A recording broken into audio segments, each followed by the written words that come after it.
नमस्कार, मैं हूं रंजीत कुमार और आप देख रहे हैं क्लियर कट, वो शो जो आपको दिखाता है खबरों का एक्चुअल और फैक्चुअल चेहरा।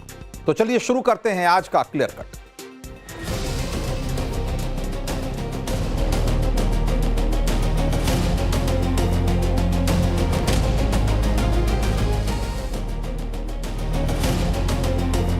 बिहार के चुनाव 2 फेजेस में होंगे और डेट ऑफ पोल 6 नवंबर थर्सडे और दूसरा 11 नवंबर ट्यूसडे।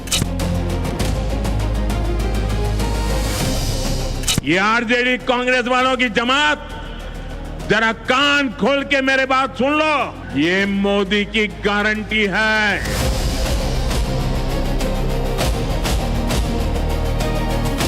सत्ता बदलने जा रही है। कुछ लोग कह रहा है कि हम मुख्यमंत्री बनने आए।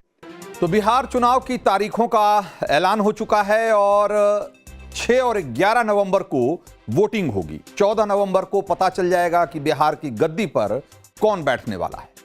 आज चुनाव की तारीखों का ऐलान करते हुए मुख्य चुनाव आयुक्त ने एक बहुत रोचक बात कही। उन्होंने कहा कि वोटरों की संख्या के लिहाज से अगर देखा जाए तो बिहार चुनाव दुनिया के टॉप 10 चुनावों में से होगा। उन्होंने बिहार चुनाव को मदर ऑफ ऑल इलेक्शंस कहा। तो दुनिया को 2500 साल पहले लोकतंत्र देने वाले बिहार के 7.5 करोड़ मतदाता जब इस बार वोट डालने के लिए निकलेंगे तो उनके जेहन में क्या चलेगा, क्या डिसाइडिंग फैक्टर होने वाला है, इसको लेकर सभी दलों के अपने अपने दावे हैं। लेकिन जिस एक मुद्दे की गूंज सबसे ज्यादा है इस बार बिहार में और जिसको कि इस बार जिताऊ फैक्टर बताया जा रहा है, वो है फ्रीबीज। और इस मामले में कोई पार्टी पीछे नहीं रहना चाहती, लेकिन असल टेंशन तो यह है कि कहीं इसके चक्कर में बिहार और पीछे न चला जाए। बिहार की एनडीए सरकार ने 21 जून से अक्टूबर के पहले हफ्ते तक कम से कम 15 ऐसी बड़ी घोषणाएं की है जिसके जरिए महिलाओं और बुजुर्गों से लेकर समाज के हर वर्ग और खास तौर से आर्थिक रूप से कमजोर वर्ग को साधने की पूरी कोशिश की गई है। मुख्यमंत्री महिला रोजगार योजना, जिसके तहत आवेदन करने वाली महिला को अपना रोजगार शुरू करने के लिए पहली किश्त के तौर पर 10,000 रुपए दिए जा रहे हैं और 6 माह बाद इसकी समीक्षा की जाएगी और 2 लाख रुपए की अतिरिक्त सहायता मिलेगी। आप सोचिए कि इस योजना के तहत अब तक 1 करोड़ 21 लाख महिलाओं को 10,000 रुपए की राशि मिल चुकी है। आप अंदाजा लगाइए। बिहार में महिला मतदाताओं की कुल संख्या 3 करोड़ 49 लाख 82,828 है और अगर उस हिसाब से अगर देखेंगे तो करीब 40% से ज्यादा महिलाओं को इस योजना का सीधा फायदा मिल चुका है। 10,000 उनके खाते में पहुंच चुके हैं। इसी तरीके से महिलाओं, दिव्यांगों और बुजुर्गों को मिलने वाली जो पेंशन है उसको 400 से बढ़ाकर 1100 रुपए कर दिया गया। घरेलू उपभोक्ताओं को 125 यूनिट तक मुफ्त बिजली दी जा रही। आशा, आंगनबाड़ी, ममता, रसोइया, विकास मित्र, शिक्षा सेवक, ऐसे जो तमाम स्कीम के वर्कर्स हैं उनका मानदेय बढ़ा दिया गया है। बेरोजगारों को भी साधने की पूरी कोशिश की गई। ग्रेजुएट नौजवान को 1,000 रुपए प्रति माह 2 साल तक मिलेंगे। नए रजिस्टर्ड वकीलों को 5,000 रुपए का हर महीने का स्टाइपेंड मिलेगा। वरिष्ठ और आर्थिक रूप से कमजोर कलाकारों के लिए हर महीने 3,000 रुपए की पेंशन बांध दी गई। और ऐसा नहीं है कि सिर्फ सत्ताधारी गठबंधन ही फ्रीबीज वाली पॉलिटिक्स पे उतरी। विपक्षी दल भी बढ़ चढ़कर दावे कर रहे हैं। इस सरकार को तो खैर देना है और उन्होंने दिया भी है, लेकिन जिनको लगता है कि उनकी सरकार आ सकती है वो इससे बढ़कर कहीं दावे कर रहे हैं, वादे कर रहे हैं। तेजस्वी यादव माई बहन सम्मान योजना का ऐलान कर चुके हैं और कह रहे हैं कि अगर आरजेडी सत्ता में आई तो बिहार की महिलाओं को हर महीने 2,500 रुपए दिए जाएंगे। 2,500 रुपए हर महीने, इसका मतलब आप समझिए कि साल का 30,000 रुपया।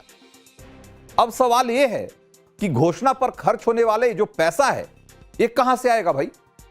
क्योंकि बिहार आर्थिक सर्वेक्षण की रिपोर्ट कहती है कि बिहार पर 2024-25 में ही जो अगर कर्ज देखा जाए तो 3,48,370 करोड़ रुपए होगा, बल्कि था यूं कहिए। और 2025-26 में 55,737 करोड़ रुपए अतिरिक्त कर्ज लेने पड़ेंगे, तब जाकर खर्चा मेंटेन होगा। और अगर दोनों को जोड़ दिया जाए तो राज्य पर जो कुल खर्च है वो 4 लाख करोड़ से कहीं ज्यादा, 4,04,107 करोड़ से ज्यादा का आंकड़ा बैठ जाता है। और इस कर्ज के ब्याज के तौर पे ही बिहार को इस साल 23,013 करोड़ रुपए चुकाने पड़े हैं।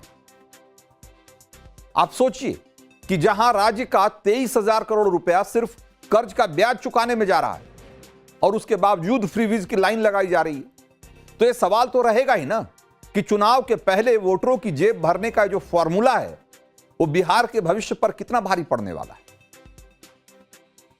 तो उधर बिहार चुनाव की तारीखों का पता चलता उससे पहले बिहार और देश को यह भी पता चल गया कि लोक गायिका मैथिली ठाकुर बीजेपी का रुख करने वाली है।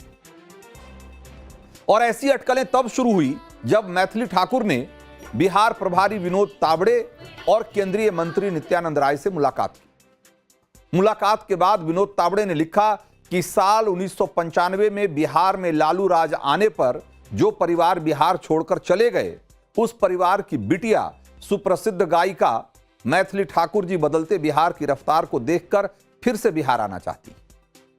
बीजेपी ने मैथिली की पार्टी में जो संभावित एंट्री है उसको भी लालू यादव के जंगल राज वाले दौर से जोड़ने की कोशिश की, लेकिन मैथिली के जरिए पार्टी की नजर असल में कहां है, जरा उसको देखिए।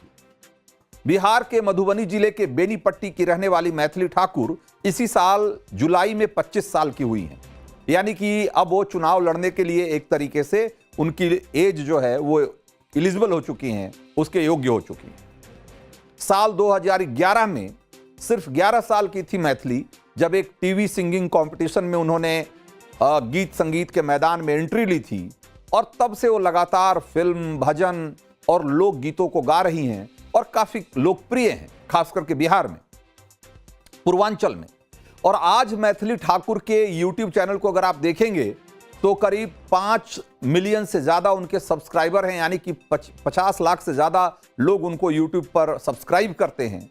और फेसबुक पर जो उनके फॉलोअर्स हैं उसकी संख्या तो और भी ज्यादा है, 14 मिलियन है, यानी कि 1,40,00,000 लोग उनको फेसबुक पे फॉलो करते हैं। तो खास तौर से जो लोकगीत मैथिली गाती हैं वो लोगों के बीच में, बिहार और पूर्वांचल के लोगों के बीच में बहुत लोकप्रिय है। और मैथिली के जरिए अगर देखा जाए तो बीजेपी की नजर बिहार के जो युवा और महिला मतदाता हैं उस पर खास तौर से। इस बार चुनाव में 18 से 19 साल के 14 लाख से ज्यादा नए वोटर जुड़े हैं। जो पहले जो युवा वोटर हैं वो तो हैं ही, लेकिन इस साल जो नया रिवीजन हुआ है उसमें 14 लाख नए वोटर जोड़े गए।